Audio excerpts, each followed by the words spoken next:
I'm Adrian Seet, and you are watching Nightline. The top stories. People's mandate, a powerful anecdote to restore political stability. And Pahang, Perlis dissolve state assemblies.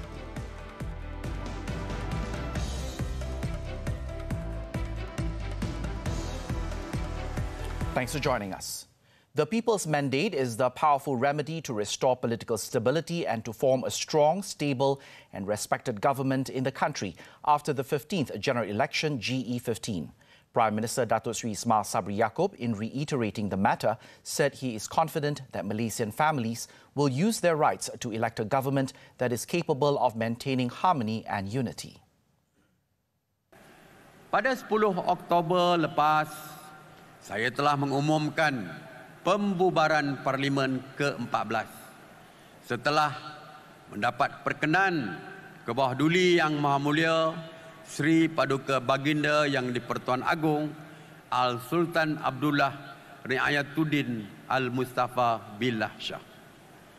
Dengan pengumuman itu, mandat akan dipulangkan kembali kepada rakyat. He said this when launching the Malacca edition of the Malaysian Family Aspirations Tour at the Malacca International Trade Centre in Aikro. The Prime Minister also said, despite facing extraordinary challenges, Malaysia emerged as one of the countries in Southeast Asia with the best economic performance after recording a gross domestic product GDP of 8.9% in the second quarter of 2022 compared with 5% in the first quarter of 2022. Datuk Seri Ismail Sabri also noted that Malaysia's foreign direct investment FDI registered a net inflow of 47.4 billion ringgit in the first half of 2022. At a separate event, Datuk Seri Ismail Sabri stressed that holding the GE15 and state elections separately will definitely incur higher costs for the Election Commission (EC). However, he said that all states have the right to dissolve their state assemblies at any time, and the GE15 will still proceed even if several states refuse to do so. Tidak akan memberikan apa-apa kesan kepada kita. Cuma yang saya katakan bahawa yang pertama menyusahkan rakyat. Rakyat akan keluar 2 kali mengundi. Dan yang keduanya dari segi kos yang akan ditanggung oleh kerajaan tinggi. Ya, kerana 6 negeri itu dari segi persiapan pilihan raya, daripada SPR, dari segi bajetnya tentu akan melibatkan yang kos yang agak tinggi itu. Jadi SPR akan menanggung 2 kos dan rakyat akan mengundi 2 kali. He was speaking to the media after opening the Chin Chin 3 compact water treatment plant in Jasin on Friday. On Thursday, PAS announced that it would not seek the dissolution of the state assemblies under its rule, namely Kelantan, Terengganu and Kedah, for simultaneous state elections with GE15. Similarly, Selangor, Negeri Sembilan and Pulau Pinang have yet to dissolve their state legislative assemblies. On PAS's decision to strengthen cooperation in Perikatan Nasional (PN), Datuk Seri Ismail Sabri, who is also UMNO Vice President, said UMNO had already expected it. He said PAS has every right to make its own decision, adding that UMNO President Datuk Seri Ahmad Zahid Hamidi had also announced that UMNO and Barisan Nasional (BN) will go solo in GE15. On another matter, Datuk Seri Ismail Sabri said the federal government's off-river storage facility or Takongan Air Pinggiran Sungai TAPS project in Malacca will solve the issue of limited raw water supply by exploring the new source of raw water in the state. He added the move was aimed at reducing Malacca's dependence on raw water supply from other states such as Johor and Negeri Sembilan. Kerajaan pusat juga telah meluluskan peruntukan sebanyak 350 juta ringgit melalui Kementerian Alam Sekitar dan Air ataupun KASA bagi pembinaan takungan air pinggiran sungai ataupun TAPS Melaka bertempat di Tasik Biru bagi menambah sumber bekalan air mentah di seluruh negeri. Sebagai penyelesaian jangka panjang, Kerajaan Pusat turut meluluskan peruntukan sebanyak 150 juta ringgit di bawah rancangan Malaysia ke-12 bagi kerja-kerja penyaluran air mentah dari taps Melaka ke empangan jus di daerah Jasin yang dijangka siap pada tahun 2028. He revealed that the federal government is also in the midst of implementing the TAPS project involving the raw water in Jerneh Dam in Alugaja with an allocation of 234.7 million ringgit, which is expected to be completed in 2026.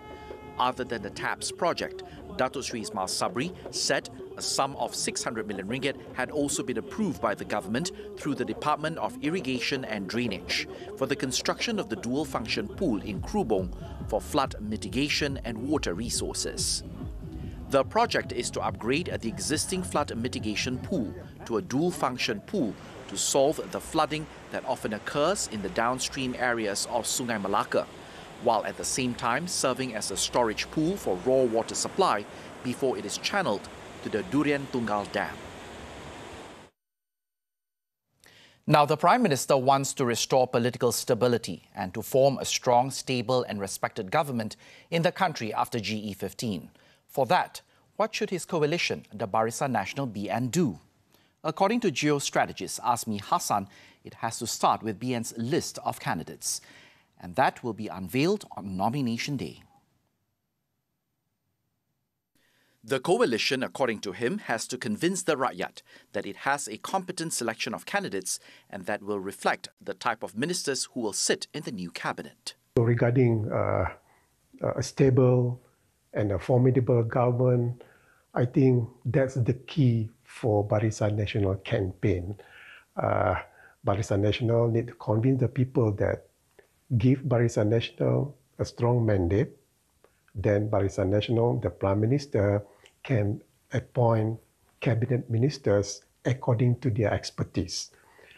Then the government will be a strong government, and not only strong, but an efficient government. I think that's the theme, the Barisan Nasional campaign.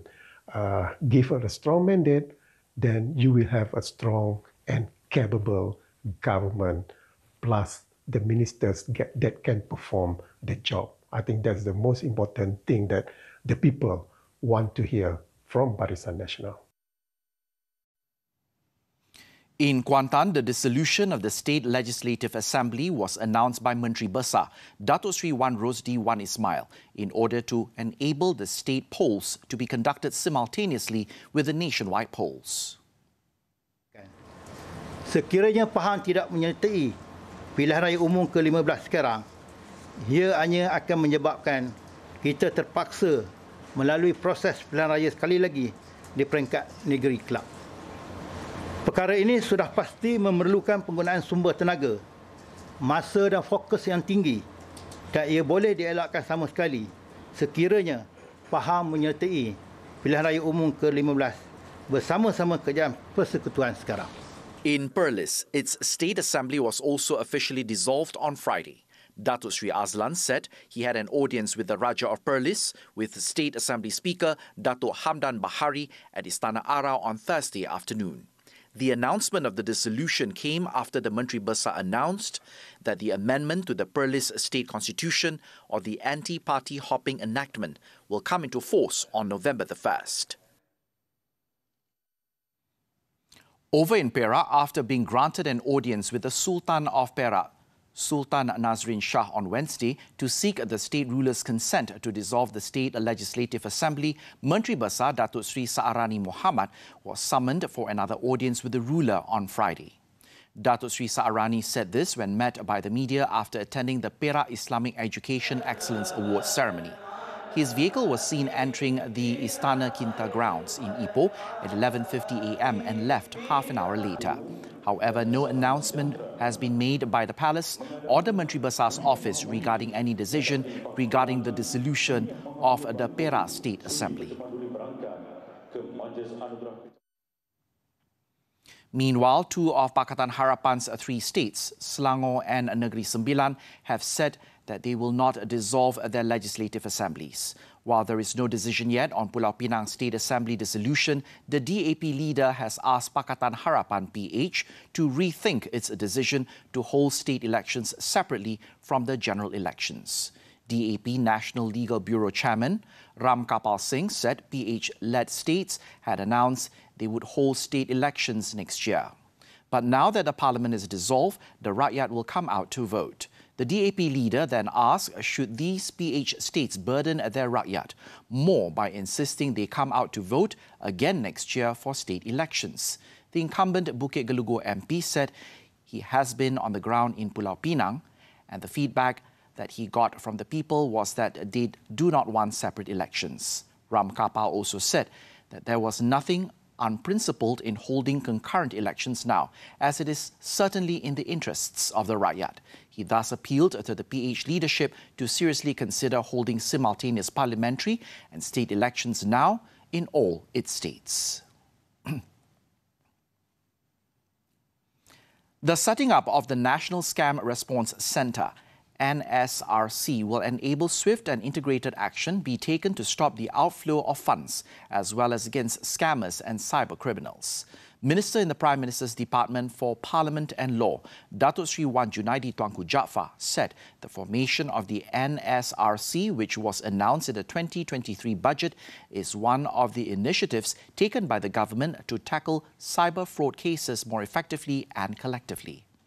The NSRC is a local response centre that consolidates resources and expertise from the National Anti-Financial Crime Centre, the Royal Malaysian Police, Bank Negara Malaysia, the Malaysian Communications and Multimedia Commission, banking institutions, as well as telecommunications service companies to receive reports from cyber fraud victims.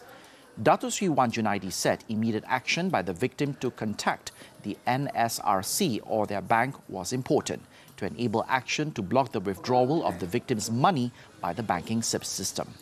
He said to facilitate enforcement action, victims are required to give detailed information regarding the cyber fraud incident when contacting the bank or NSRC, especially the transaction information leading to victims being cheated, such as account numbers and the name of the scammer's bank and the amount involved. In the meantime, the Securities Commission, SC, is reminding the public to be wary of self-proclaimed investment gurus who offer questionable advice or use social media to spread false or misleading information.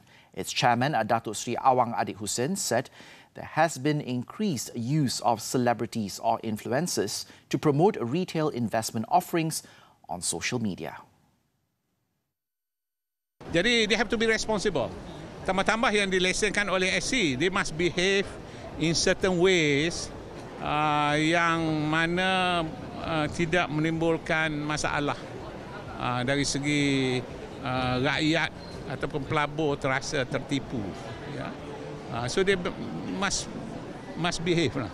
So kalau yang mereka tidak behave, then we have to take action. Kita tak boleh biarkan ini berlaku. Nanti seorang buat macam tu, yang lain pun buat macam tu. Jadi mana ada disiplin dan integriti dalam pasaran modal kita. He said this when met by the media after officiating the Investment Smart Fest 2022 in Kuala Lumpur on Friday. The country has seen a significant rise in online scams over the last 2 years, almost 72,000 scams with 5.2 billion ringgit in losses. As of September this year, the SC has already received more than 1,800 complaints related to investment scams and unlicensed activities. This year, SC has added 194 names to its alert list, with 143 websites and 26 Facebook pages blocked.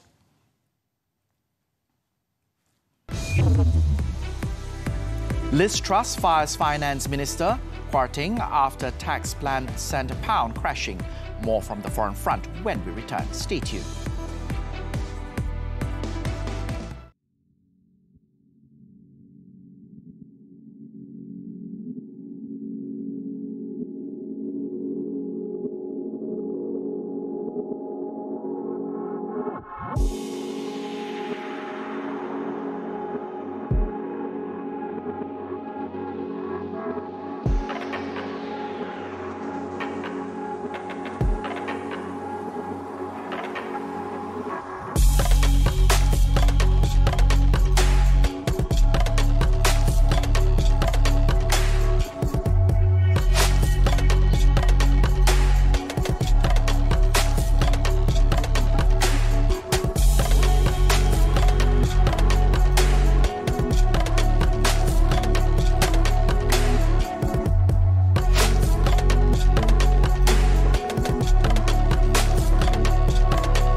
back with news from the foreign front.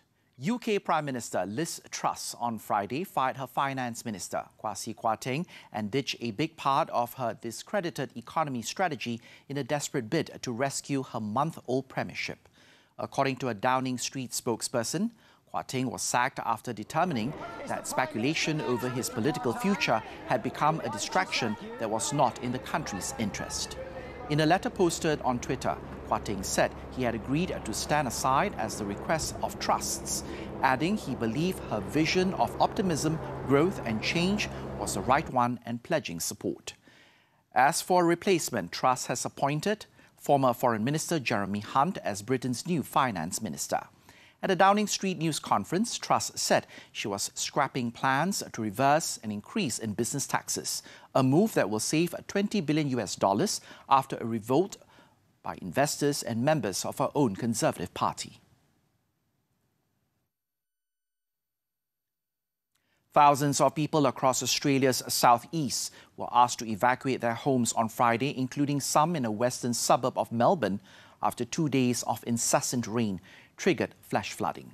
It was reported that large parts of Victoria State, southern New South Wales and the northern regions of the island state of Tasmania were pounded by an intense weather system, with some taking more than a month's worth of rain since late Wednesday.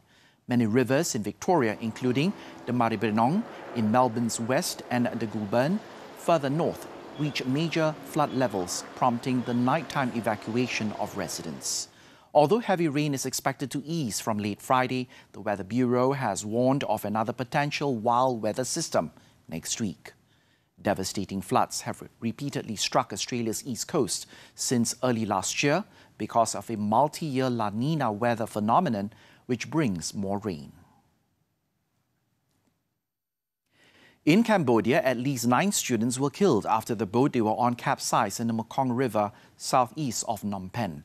According to authorities, 4 people, 2 students and 2 of the boat's crew were rescued following the accident on Thursday night. 2 more students remained missing on Friday. Police said the small boat was overloaded and sank about 50 meters from its destination in southeastern Kandal province after it began taking on water late on Thursday. It was understood that the students aged between 12 and 14 years old were on their way to an English class when the boat capsized. Prime Minister Hun Sen has expressed his condolences and urged people to be cautious during heavy floods that have raised the level of the Mekong.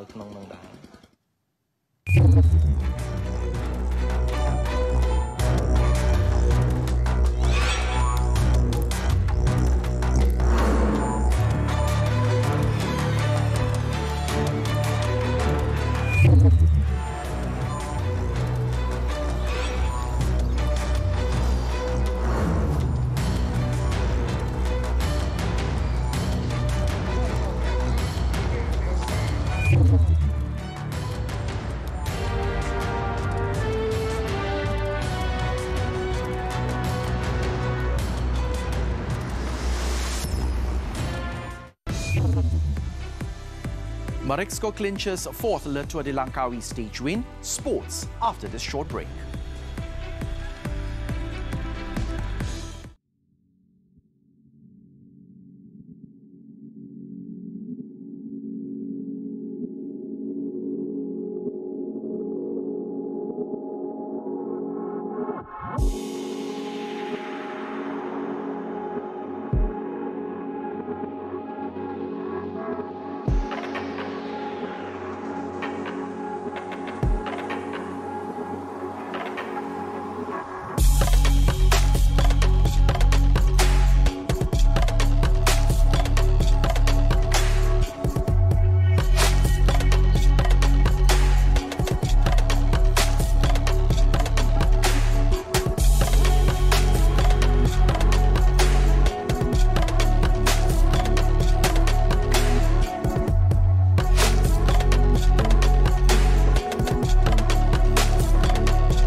Sports cycling. The 2022 Le Tour de Langkawi. Sprinter Jakob Marexko of Alpecin Disunik lived up to his pre-race favourite billing by coming up tops in the fourth stage from Sabak Berenam to Meru Raya in Perak on Friday. A three-man breakaway of Terengganu Polygon cycling team TSG's Jambal Jans Sinbaya, Ricardo Zurita of Drone Hopper and Droni Giocatoli, and Team Ukio's Raymond Creda were allowed to go up the road early on. However, the sprinters' teams ensured that it would end in a bunch, mopping up Sinbaya and Zurita with 10 kilometers remaining in the race. A crash occurred roughly about 1 kilometer from the finish and took out some riders, including TSG's Yusuf Riguigu. Marexko, however, escaped the carnage and took the win in 3 hours, 15 minutes and 37 seconds, with Lotus Sudal's Rudiger Salik and Edward Michael Russo of the Drone Hopper and Droni Giocatoli crossing the line second and third. Marexko is no stranger to Le Tour de Langkawi, having previously won stages in the 2016 and 2017 editions. There were no changes in the yellow, green and red jersey standings, with Ivan Sosa, Gleb Syriza of the Astana team and Nur Aiman Zarif of TSG remaining in charge of their respective classifications. The fifth stage, which starts in Kuala Kangsar and ends in Kulim on Saturday, will see riders covering 172 kilometers. There will be 3 intermediate sprints at Lenggong, Selama and Karangan, as well as 1 categorized climb at Supitan.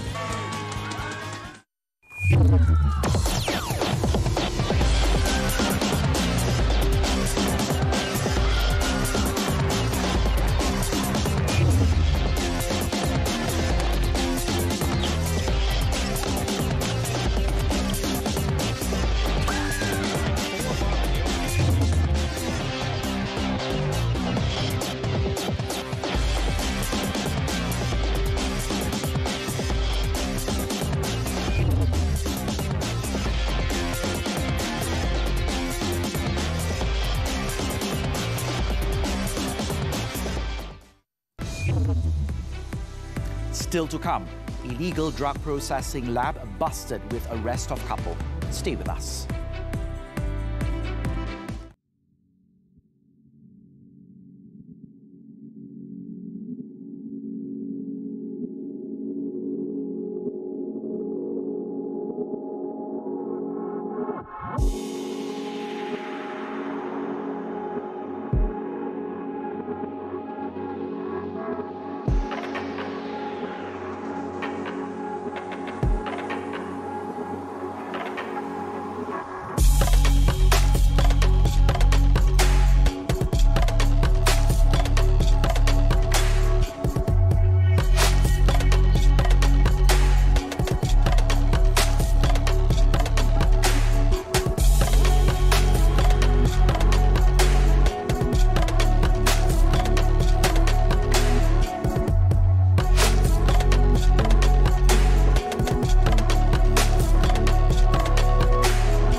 Welcome back. In Pulau Pinang, a married couple who produce their own heroin were nabbed during 2 separate raids in Gelugo and Bayan Lepas on Tuesday. The 43-year-old man and his 30-year-old Thai wife were picked up while on a motorcycle in Gelugo about 8:30 p.m, along with heroin worth more than 24,000 ringgit.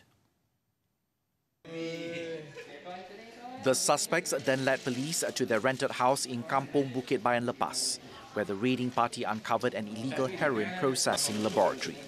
Northeast District Police Chief ACP Sofian Santong said at the house, police seized another 2.7 kilograms of heroin worth 36,500 ringgit, yaba pills worth 15,480 ringgit, and caffeine powder worth 5,100 ringgit. Also seized were equipment and chemicals used to process the heroin, as well as a car, bringing the total seizure to 108,330 ringgit.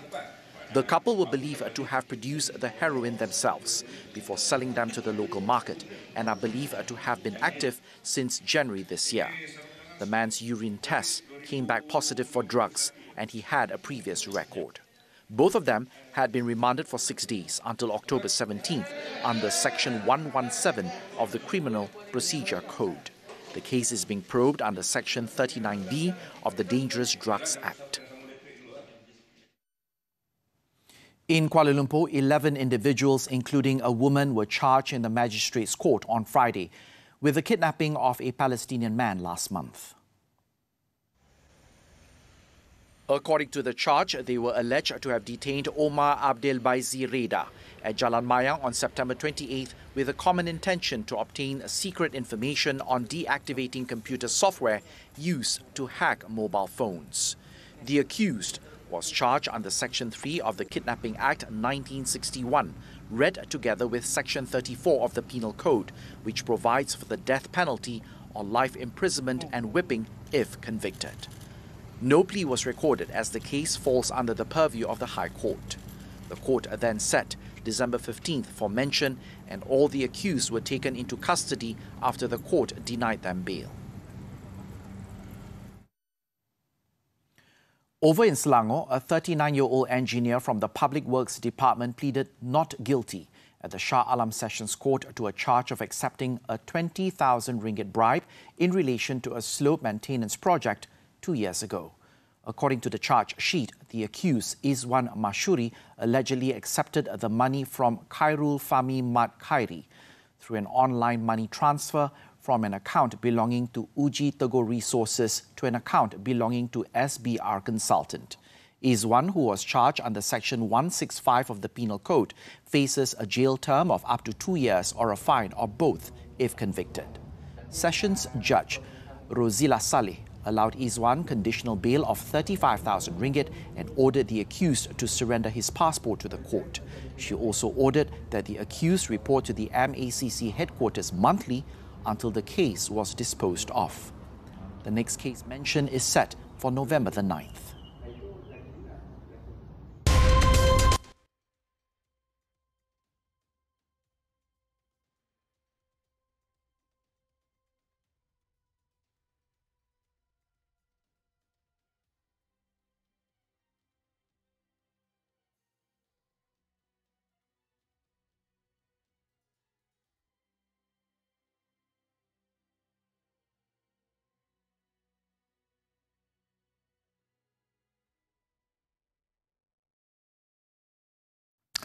An exhibition called Picasso, an Abstraction, opened its doors on Friday in Belgium on the occasion of the 50th anniversary of Pablo Picasso's death.